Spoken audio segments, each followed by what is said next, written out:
అంటే దాశరథి గారు జైల్లో ఉన్నప్పుడు మీకు కూడా అన్నే కష్టాలు ఉండుంటాయి, మీరు కూడా అంతే బాధ అప్పటికి మేము పుట్టలేదు, నాన్నకి ఇంకా పెళ్లి కాలేదు. ఓకే. నాన్న పెళ్ళి 53 ఎప్పుడో అయిందండి. అయితే ఆ తర్వాత మీతో పంచుకునే వాళ్ళ ఈ సంఘటన చెప్పేవారు, అక్కడ ఇలా జరిగింది, కొట్టేవారు, బాగా లాక్కుని వెళ్ళిపోయేవారు, ఒకసారి తల పగిలిపోయిందని కూడా చెప్పారు. అయినా వాళ్ళకి కనికరం ఏమీ లేదనమాట. అయితే తెలంగాణ ఉద్యమం గురించి కానీ, తెలంగాణ రైతుల గురించి కానీ చాలా పోరాడారు, విముక్తి కోసం చాలా నినాదాలు కూడా చేశారు. ఇవి కూడా మీతో పంచుకుంటూ ఉండేవాళ్ళ? మీకు ఎంతవరకు తెలుసు వీటి గురించి? అప్పటికి మాకేమీ తెలియదు, నాన్నగారు చెప్తే ఊహించుకుని వినడం, గ్రహించుకోవడం తప్ప మాకు అనుభవం లేదండి.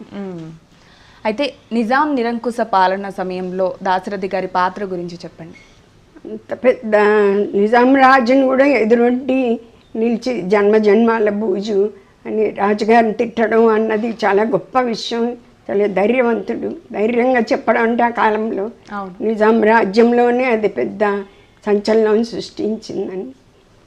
అదే వాళ్ళు పళ్ళు దొంగడానికి బొగ్గిచ్చే వరకు పేపరు పెన్సిల్ ఏమీ ఉండేది కాదు. అప్పుడు ఆవిడ ఆ కాలంలో కాల్గేట్లు, క్లోజప్లు అయితే అలా గోడల మీద రాసేవారు, బొగ్గుతో గోడల మీద నిజాం పిశాచమా అని, కోటిరత్నాల వీణ, తెలంగాణ కోటిరత్నాల వీణ అని రాసేవారు.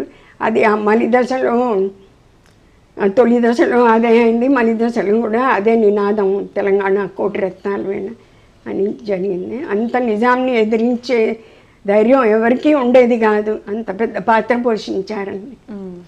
అలాగే ఒట్టికొండ ఆళ్వార్ స్వామి గారు అదే జైల్లో ఉండేవారు. ఈయన తోడు వాళ్ళ జవాన్లు, ఆఫీసర్లు ఉండేవాళ్ళు కదా, వాళ్ళు తుడిచేస్తూ ఉంటే ఆళ్వార్ స్వామి గారు అదే బొగ్గు తీసుకుని రాసేవారు. తెల్లారి మళ్ళీ జవాన్ చూసేవరకు మళ్ళీ గోడ మీద ప్రత్యక్షమయ్యేది, బాగా కొట్టేవారట.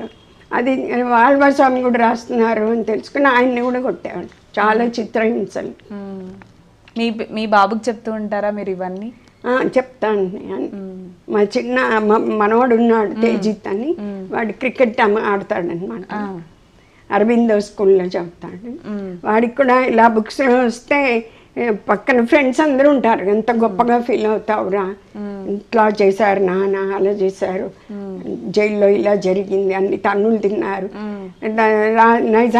నిజామాబాద్ జైల్లో అనమాట. అని పారిపోతూ ఉంటే వెళ్ళి పట్టుకుని వచ్చి మళ్ళీ కొట్టి మళ్ళీ తీసుకొచ్చి అలా చేసేవారు అని పిల్లగా చెప్తూ ఉంటాం అనమాట. అయితే సినిమా రంగంలో కూడా ఎన్నో సినిమాల పాటలు కూడా రాశారు కదా, సో వాటి గురించి చెప్పండి, వాటి గురించి మీకేం తెలుసు? అక్కడ కూడా నిలదొక్కుకోవాలంటే అప్పటికే దిగ్గజాలు ఉన్నారు, ఆత్రేయ గారు, శ్రీశ్రీ గారు, ఆరుద్ర గారు, కృష్ణశాస్త్రి గారు, మల్లాది గారు. వాళ్ళందరి మధ్యలో నిలబడాలంటే ఎన్నో విలువ కలిగిన పాటలు రాసి నిలదొక్కున్నారు. అలా ఎన్నో మంచి మంచి పాటలు రాశారు. ఏది విలువ విరిసిన పారిజాతం, నడిరే ఏ జాములు, తెర మనసుల్లో రాశారు. అలా స్టార్టింగ్లోనే ఇద్దరు మిత్రులు, వాగ్దానం, నాకంటి పాపలు, ఖుషి ఖుషిగా ఇద్దరు మిత్రులు, ఇంకా ఎన్నో చాలా ఉన్నాయండి వేల పాటలు. కోగలరు అని అదే అలా చేస్తే నాన్నగారికి అదే పెద్ద ఘన నివాళి అనుకుంటాను.